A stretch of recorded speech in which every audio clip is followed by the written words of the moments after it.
Pre prihlásenie sa na stránku slovensko.sk klikneme v prehliadači na Prihlásiť sa na portál.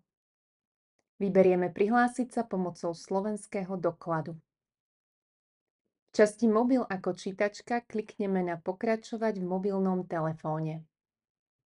Na mobilnom telefóne otvoríme aplikáciu e-Identita a vyberieme naskenovať QR kód. Kameru nasmerujeme na QR kód na obrazovke počítača. Zadáme bok, priložíme doklad k anténe mobilu,